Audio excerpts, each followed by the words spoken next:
Hello everyone, welcome to Ashish coaching classes. तो आज हम लोग आए हैं एक नए टॉपिक के साथ जिसका नाम है डिस्कवरी ऑफ अ सेल। आज हम लोग जानेंगे कि सेल की डिस्कवरी आखिर कैसे हुई और किन्होंने किया। तो हम लोग सबसे फर्स्ट साइंटिस्ट के बारे में पढ़ेंगे जिनका नाम है रॉबर्ट हुक। रॉबर्ट हुक ने सबसे पहले 1665 में सेल की डिस्कवरी की। आखिर ये डिस्कवरी इन्होंने की कैसे, तो वो हम लोग देखते हैं। इन्होंने बार्क ऑफ अ ट्री, जो ट्री के बार्क है उसकी एक स्लाइस प्रिपेयर की जिसका नाम था कॉर्क स्लाइस, क्योंकि बार्क ऑफ अ ट्री में एक सेल पाया जाता है जिसका नाम है कॉर्क। तो इन्होंने इस कॉर्क स्लाइस को प्रिपेयर किया और उसको अपने ही बनाए हुए माइक्रोस्कोप से जब देखा तो ये माइक्रोस्कोप से इस सेल का स्ट्रक्चर कुछ ऐसा दिख रहा था। वो स्ट्रक्चर कुछ हनी कॉम के जैसा दिख रहा था। It resemble the honey com like structure. अब ये जो स्ट्रक्चर है ये बहुत बड़ा रोल प्ले करती है डिस्कवरी ऑफ अ सेल में। इसमें इन्होंने ये देखा कि जो हनी कॉम लाइक स्ट्रक्चर है इसमें स्मॉल स्मॉल यूनिट्स दिख रहे थे। ये स्मॉल स्मॉल यूनिट्स को इन्होंने नाम दिया सेल। तो जो फर्स्ट सेल का नाम है वो उसका मीनिंग होता है लैटिन वर्ड्स में लिटिल रूम। तो अभी हम लोगों ने देखा कि जो सेल की डिस्कवरी है रॉबर्ट हुक ने 1665 में की। इसके बाद जो सेकंड साइंटिस्ट आए हम लोग के, उनका नाम है Antonie van Leeuwenhoek. Antonie van Leeuwenhoek ने 1674 में सबसे फर्स्ट लिविंग सेल को डिस्कवर किया इन द पॉन्ड वाटर। उन्होंने first discovery of the cell pond water से की थी।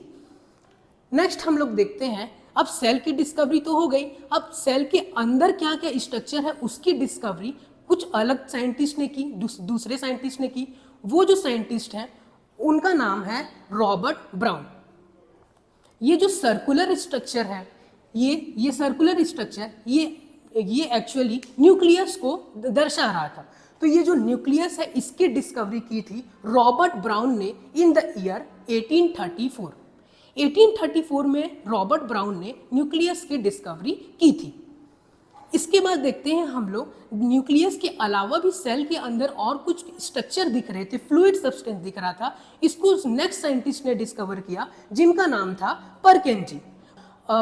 एक टर्म जिसका नाम है प्रोटोप्लास्ट। इस प्रोटोप्लास्ट का मतलब होता है जो सेल के अंदर फ्लूइड सब्सटेंस है उसको बोला गया। ये जो सेल के अंदर फ्लूइड सब्सटेंस है इसको प्रोटोप्लास्ट परकिंजी ने 1839 में डिस्कवर कर दिया। इसके बाद हम लोग देखते हैं, अब सेल तो डिस्कवर हो गया लेकिन सेल की अलग अलग जो साइंटिस्ट थे उन्होंने अपनी अलग अलग स्टोरीज दी, अलग अलग थ्योरीज दी। अब इन थ्योरीज के बारे में देखते हैं हम लोग तो सबसे फर्स्ट जो हमारे साइंटिस्ट हैं जिनका नाम है मैथियास जैकब स्क्लेडन। जो मैथियास जैकब स्क्लेडन है उन्होंने 1838 में ये बोला कि all the plant bodies are made up of cell. जितने भी प्लांट बॉडी हैं वो सेल से बने हुए हैं। इसके बाद जो नेक्स्ट साइंटिस्ट है जिनका नाम है थियोडोर स्वान। थियोडोर स्वान ने क्या बताया, 1839 में इन्होंने ये बताया कि जैसे प्लांट बॉडी सेल से कंपोज्ड होती है वैसी एनिमल बॉडीज भी सेल से कंपोज्ड होती है। तो cell is a basic unit of life which perform a structural organisation in the living organism. तो जो थियोडोर स्वान थे इन्होंने 1839 में ये बोला कि all the animals bodies are composed of a cell. इसके बाद सेल की जो डिस्कवरी थी वो यहीं तक। इसके बाद 1940 में इलेक्ट्रॉन माइक्रोस्कोप की डिस्कवरी हुई। इस इलेक्ट्रॉन माइक्रोस्कोप की डिस्कवरी ने बहुत इजी बना दिया जो अलग अलग सेल्स हैं उसको व्यू आउट करने में। तो अगर आप लोगों को ये वीडियो पसंद आया है तो एक लाइक करें और सब्सक्राइब करें। Thank you.